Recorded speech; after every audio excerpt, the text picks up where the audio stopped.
April 25వ తేదీన Kannappa release అవుతుంది. ఇక్కడికి షూటింగ్ స్టార్ట్ అవ్వక ముందు శ్రీకాళహస్తికి వెళ్ళి అక్కడ దర్శనం చేసుకుని అక్కడ కన్నప్ప గుడికి వెళ్ళి దర్శనం చేసుకున్నాం. ఆయన జన్మస్థలానికి ఆయన ఊరికి రావాలని ఎన్నో రోజులుగా అనుకుంటున్నా.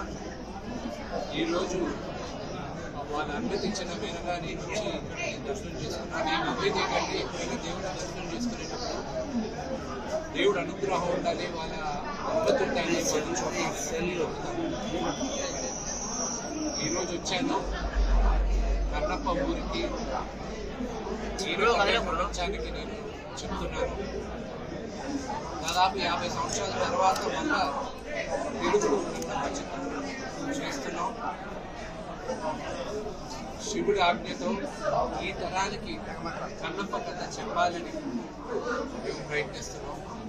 ఏప్రిల్ 25వ తేదీన మీ అందరి ఆశీస్సులతో మంచి విజయాన్ని సాధిస్తామని మనస్ఫూర్తిగా కోరుకుంటున్నాను. ఈ గుడికి మీరు ఏమైనా చేయాలనుకుంటున్నారా? 100% చేస్తాను. సినిమా రిలీజ్ అయిన తర్వాత నేను ఏం చేస్తాను, ఎలా చేస్తాను అనేది గుడి యాజమాన్యంతో మాట్లాడి, ఆ కమిటీతో మాట్లాడి వాళ్ళకి నచ్చినట్టుగా చేస్తాను.